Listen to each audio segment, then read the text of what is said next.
nuk mund të presim na ndryshime radikale nga një qeveri që ka ardhur në pushtet për çato qëllime që është.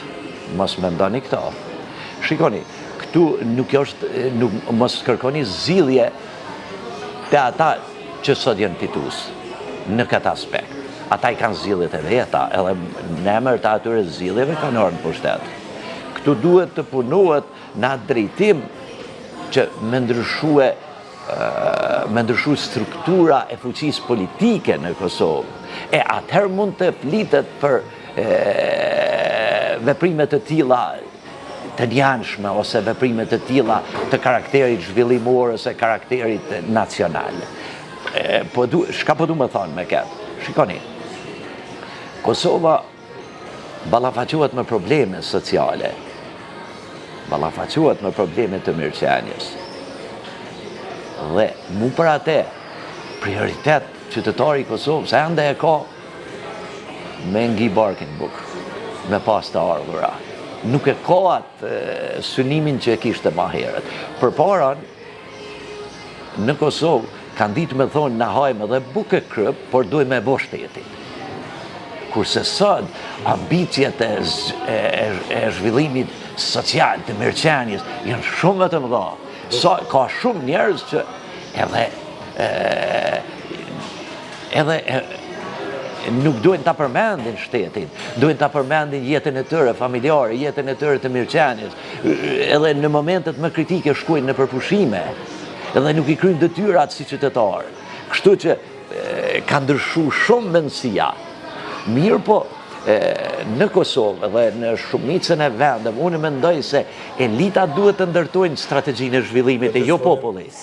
Populli, nëse ja lojmë na popullit, asnjë shtet, ato veprime që i bën leadershipi i tyre nuk janë produkt të përkthyera direkt nga populli.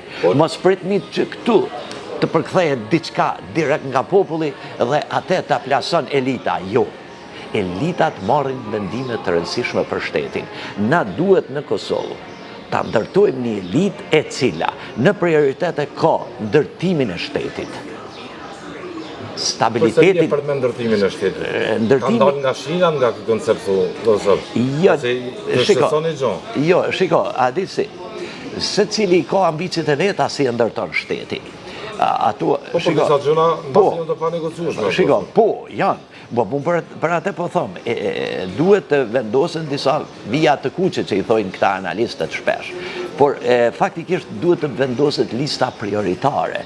Lista prioritare nënkupton strategjinë për zhvillimin e shtetit. Gjë që nënkupton cilët hapa duhet të merren dhe të jenë të domosdoshme, pa marrë parasysh cilat qeveri janë. 2. Mandej të vazhduhet me hapat të tjerë, ose në cilin hap vjen mirëqenia, në cilin hap vjen zhvillimi ekonomik, në cilin hap vjen strategjia për ndërtimin apo ushtrimin e sovranitetit, ose ndërtimin e institucioneve të qëndrueshme. Krejt këto janë në renditje të ndryshme. Aftësia e një qeverie ose elites politike, leadershipit në Kosovë duhet të jetë orientuar në këtë drejtim, të bën këtë listë të saktë prioritare, në mënyrë që na mos të humbim hapat. Një ditë të themi, dojmë me zhvillu ekonomikisht, ditën tjetër dojmë me ushtru sovranitetin, ditën tjetër dojmë rrit pagat e punëtorëve, kjo është mishmash. Ato duhet me qenë aq shumë të harmonizuara, që asnjëri qëllim mos me pengu qëllimin tjetër, por ta ndihmon të jenë komplementar. Ashtu, sepse kur ka shumë qëllime përpara, një elitë politike, dhe i vendos të gjitha në pozitë të njëjtë, faktikisht nuk e realizon asnjërin. Sepse gomari midis dy sonëve ka cofë. A në qovë se gomari kishtë ditë cilën sonë me hangër përpara, në cilën së dyti, sigurisht kishtë mbetë gjallë.